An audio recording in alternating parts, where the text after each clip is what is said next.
We're here at day 3 of NACDS Total Store Expo. And we're really going to talk about some of the challenges, trends, and outcomes that pharmacy leaders across the country are experiencing today.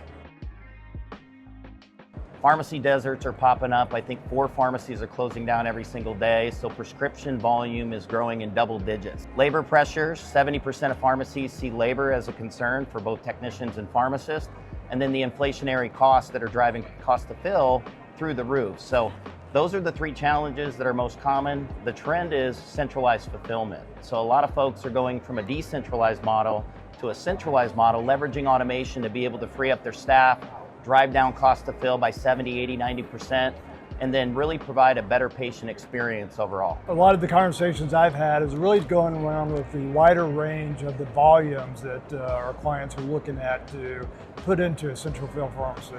It's not just the large operations and high volume operations that people are looking for now. The challenge for us is developing an automated solution that really meets those lower volumes and provide the economic payback that these clients are looking for. The health system space today is our fastest growing market segment by far, and you don't need to be doing super high volume. They're doing 1,000, 3,000, 5,000 per shift, and they're still getting the same benefit and impact for centralized fulfillment, so good point.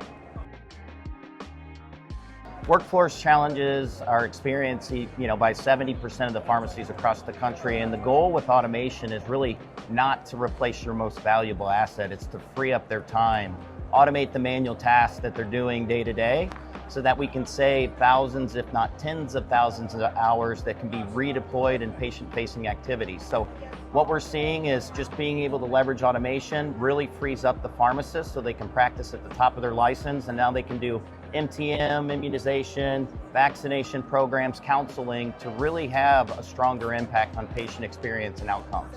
The other thing is being able to provide real-time data and order status across the entire fulfillment activity. So being able to have the patient have visibility and see when their order is going to be ready, where's that, and when they can come pick it up and have that interaction with the pharmacist at the retail store. Anything that's coming out of an automated pod for prescription fulfillment, we can use what's called inherited verification. That means that script is already checked and it doesn't need to be verified by a pharmacist.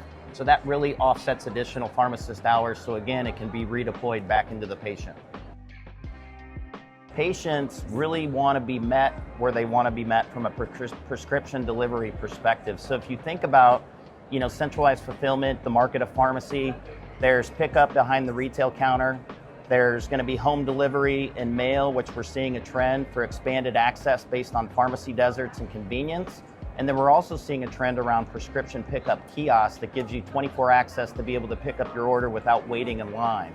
So if you look at the market of pharmacy, it's more competitive than it's ever been. It's super cutthroat. Everybody's fighting for the same patient. So you really got to be able to offer differentiated services to be able to meet that patient how they want to be serviced for convenience. So the key there is being able to leverage these automated facilities, not just for a single channel anymore, not just going to the retail store or going to direct-to-consumer fulfillment.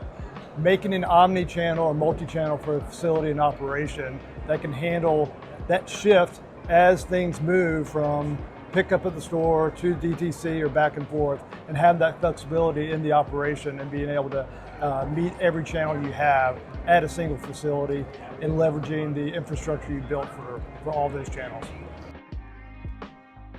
Throughput is important, right? Because you got to look at automation vendors that can hit the scale, they can hit the rate of the design, and not everybody can. So throughput, scale, and growth, that's definitely an important factor, but they also want interconnected systems that's going to automate more of the manual tasks. So how do you continue to free up the labor and the manual tasks with more automated workflow? And then how do you also leverage things like AI and intelligence layers that are going to improve the efficiencies, provide the analytics to be able to support the operational teams? Cost to fill, labor and staffing models, those are extremely important as well. So how do you get that cost down through the automation itself and free up the most amount of labor that you can? So what I'm hearing is obviously you want the throughput, you want the return on investment, but there's also driving down the cycle time for fulfillment. So being able to automate the facilities, especially being able to route multi-vial orders in parallel versus in series, instead of going from prescription to script to script to script, being able to fill all those scripts in parallel, and then using the order collation process, an automated order collation, to shrink that multi-vial order cycle time and push back the order cutoff for the day. Being able to get that as late in the day as possible and still be able to deliver that script and get it out the door that same day.